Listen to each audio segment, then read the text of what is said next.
السلام عليكم ورحمة الله وبركاته.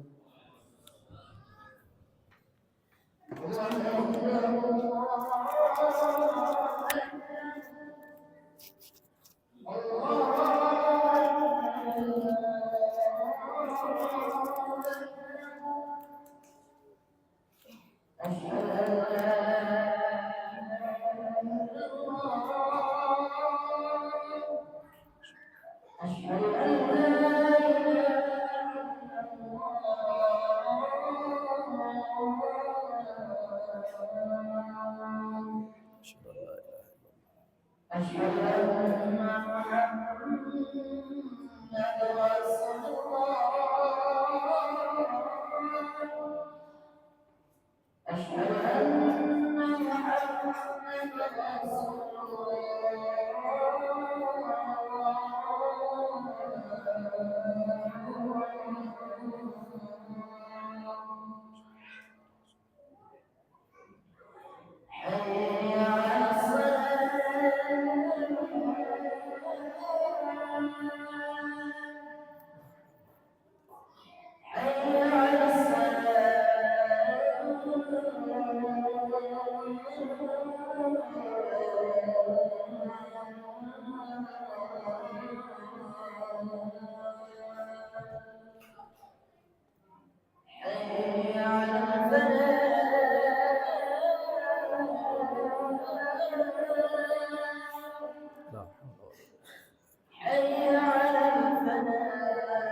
إن الحمد لله نحمده ونستعينه ونستغفره ونعوذ بالله من شرور أنفسنا ومن سيئات أعمالنا من يهده الله فلا مضل له ومن يضلل فلا هادي له أشهد أن لا إله إلا الله وحده لا شريك له وأشهد أن محمدا عبده ورسوله اللهم صل على محمد وعلى آله وأصحابه ومن تبعهم بإحسان إلى يوم الدين أما بعد فيا عباد الله أوصيكم ونفسي بتقوى الله فقد فاز المتقون قال الله سبحانه وتعالى في القرآن العظيم أعوذ بالله من الشيطان الرجيم يا أيها الذين آمنوا اتقوا الله حق تقاته ولا تموتن إلا وأنتم مسلمون يا أيها الناس اعبدوا ربكم الذي خلقكم من نفس واحدة وخلق منها زوجها وبث منهما رجالا كثيرا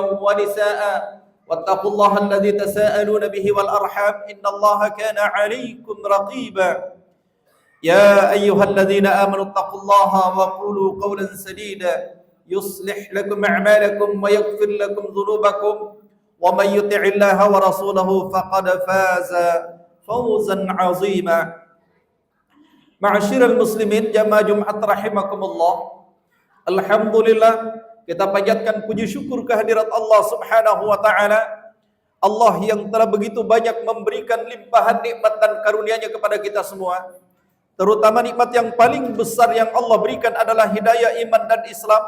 Sehingga itulah yang mendorong kita hadir di masjid yang penuh mubarakah ini dalam rangka memenuhi salah satu seruan Allah Subhanahu wa taala, yakni melaksanakan salat Jumat secara berjamaah. Salawat dan salam mari kita haturkan buat junjungan kita Nabi Allah Muhammad sallallahu alaihi wasallam. Kata beliau, al-bakhil alladzi man dzukirtu indahu falam yusalli alayya. Orang yang paling kikir kata Nabi adalah orang yang ketika mendengar namaku disebut lantas tidak mau bersalawat. Maka salah satu amalan yang sangat mulia di hari yang mulia ini adalah bersalawat kepada baginda Rasulullah Muhammad sallallahu alaihi wasallam.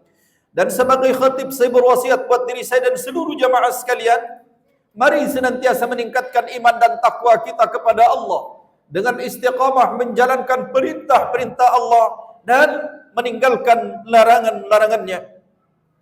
InsyaAllah pada kesempatan Jumat kali ini tema khutbah yang saya ingin sampaikan adalah persiapan menyambut datangnya Ramadan. Kenapa tema ini penting untuk diangkat hadirin yang mulia?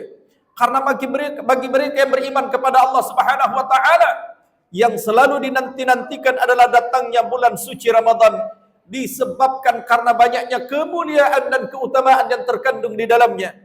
Di antaranya Allah Subhanahu wa taala berfirman, Syahrul Ramadan alladzi unzila fihi al-Qur'an hudan lin-nas wa bayyinatin minal huda wal furqan.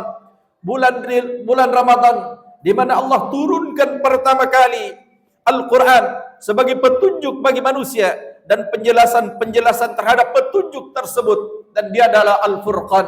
Jadi bulan Ramadan di dalamnya diturunkan Quran.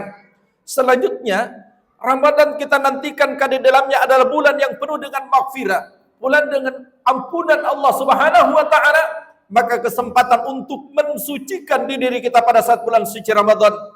Kemudian bulan Ramadan kita nantikan karena ada satu hari, satu malam di mana ketika kita melakukan ibadah sama dengan nilainya 1000 tahun, yakni Lailatul Qadar. Maka jemaah Jumat yang dimuliakan Allah Subhanahu wa taala, maka pantas bagi mereka yang beriman kepada Allah Subhanahu wa taala senantiasa merindukan datangnya Ramadan. Pertanyaannya kemudian, apa yang mesti kita persiapkan untuk menyambut Ramadan? Yang pertama yang disebut dengan persiapan ruhiyah. Yang dimaksud persiapan ruhiyah diantaranya adalah iman kepada Allah Subhanahu wa taala. Karena yang bisa menghidupkan bulan suci Ramadan hanyalah mereka yang beriman kepada Allah Subhanahu wa taala. Tidak semua orang Islam hadirin yang mulia. Yang dipanggil untuk melakukan ibadah termasuk puasa hanya mereka yang beriman kepada Allah. Ya ayyuhalladzina amanu kutiba alaikumus shiyam kama kutiba alal ladzina min qablikum la'allakum tattaqun.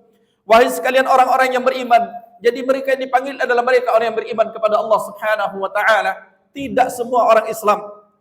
Kenapa? Karena hanya mereka yang beriman, yang patuh dan tunduk kepada Allah Subhanahu wa taala.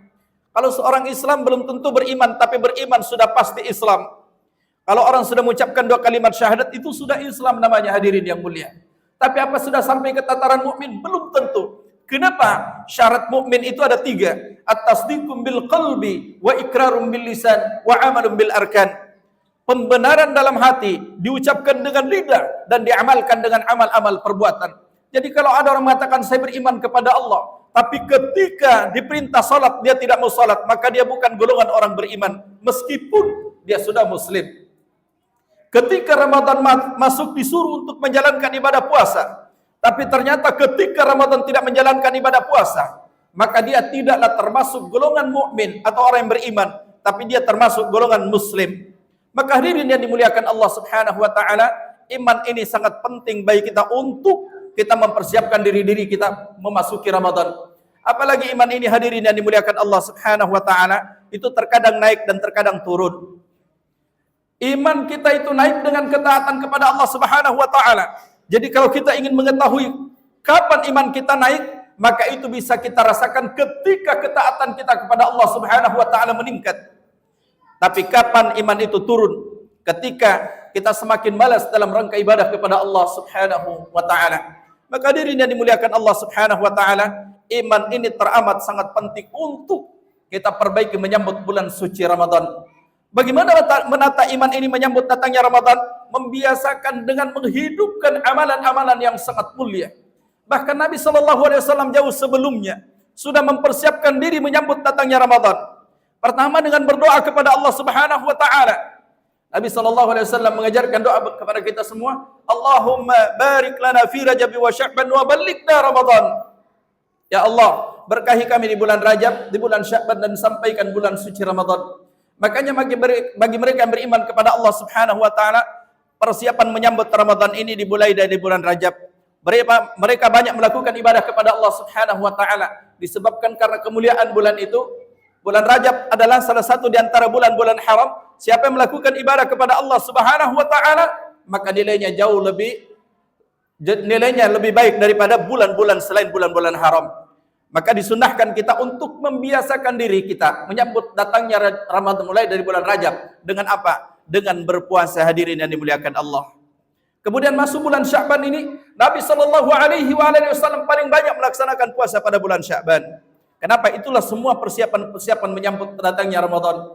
Sebab ketika masuk Ramadan dan kita tidak mendahului dengan persiapan, maka saya yakin terasa berat rasanya kita melakukan ibadah kalau langsung kita melakukan hal tersebut pada masanya.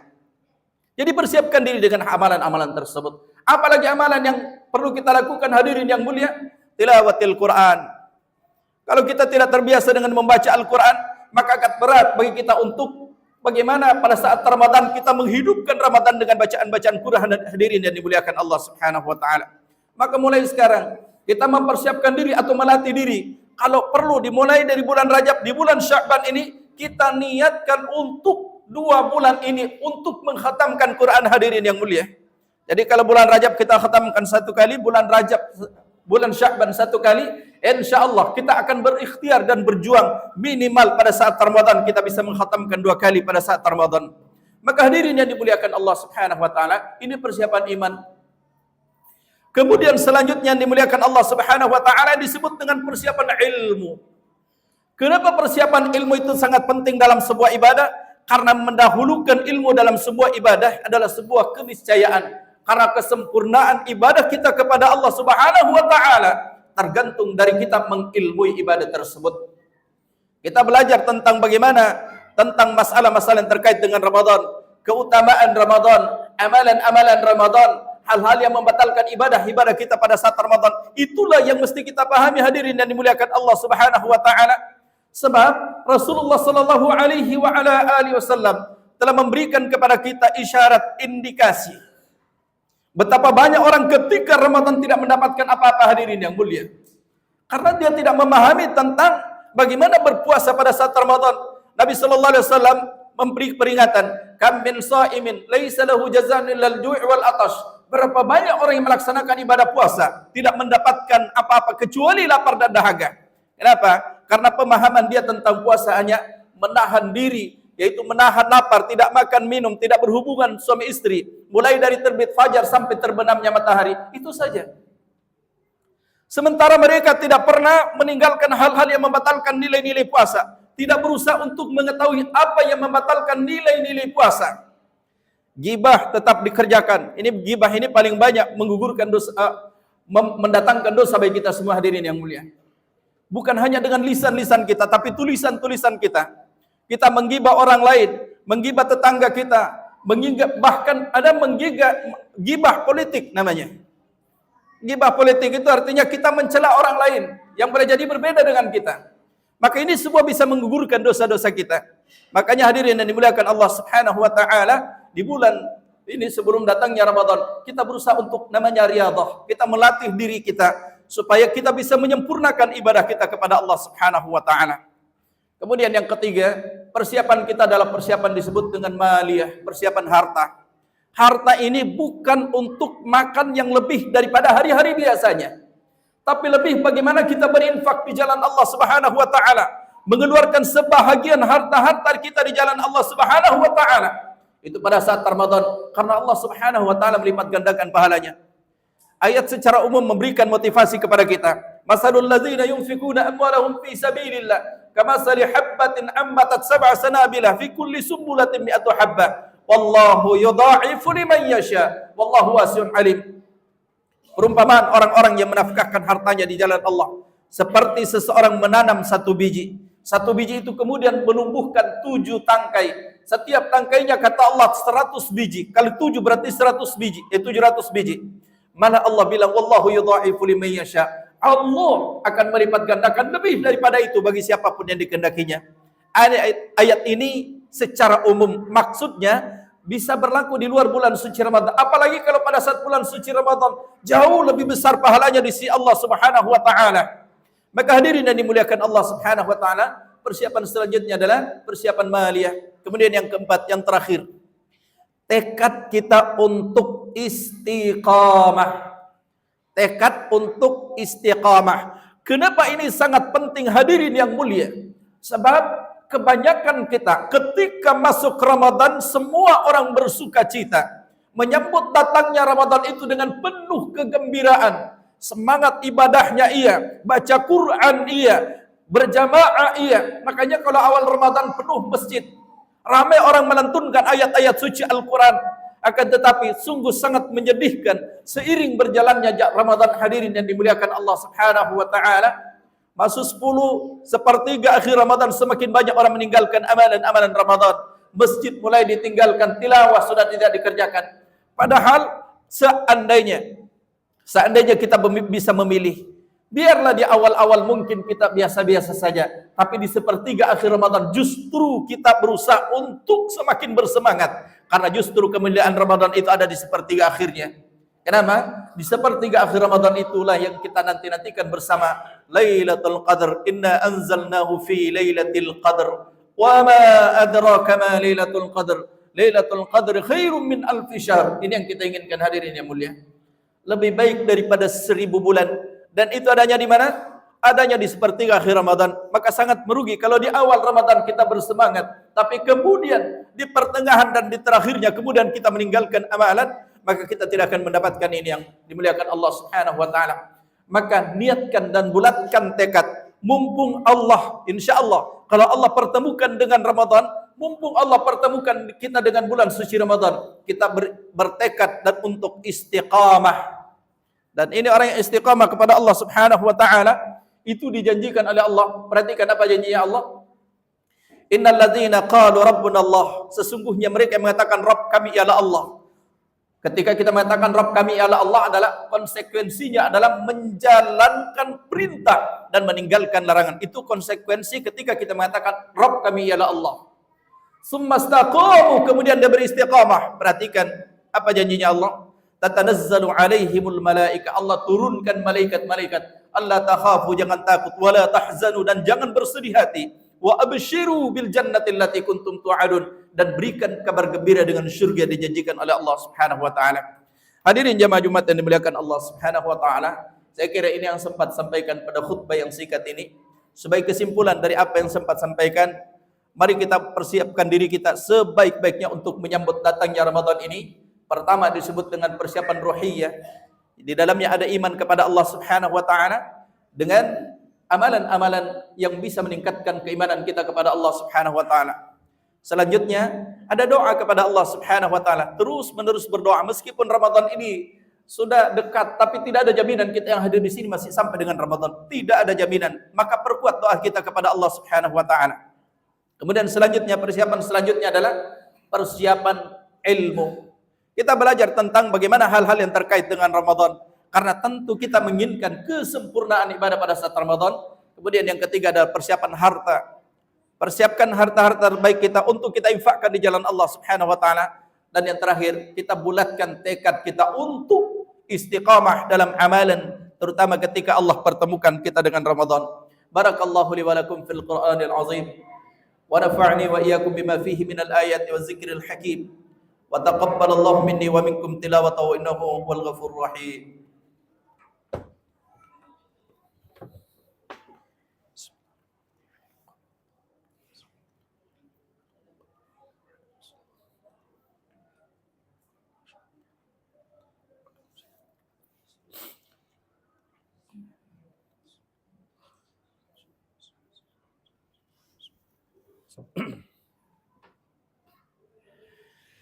Alhamdulillahilladzi an'ama 'alaina bi ni'matil iman wal islam. Asyhadu an la ilaha illallah wahdahu la syarika lah wa asyhadu anna Muhammadan 'abduhu wa rasuluh. Allahumma shalli 'ala Muhammadin wa 'ala alihi wa ashabihi wa man tabi'ahum bi ihsanin ila yaumiddin. Amma ba'du. Fa ya ibadallah, usikum wa nafsi bi taqwallah faqad fazal muttaqun. Qala Allah Subhanahu wa ta'ala fil Qur'anil 'azim, a'udzu billahi minasy syaithanir rajim.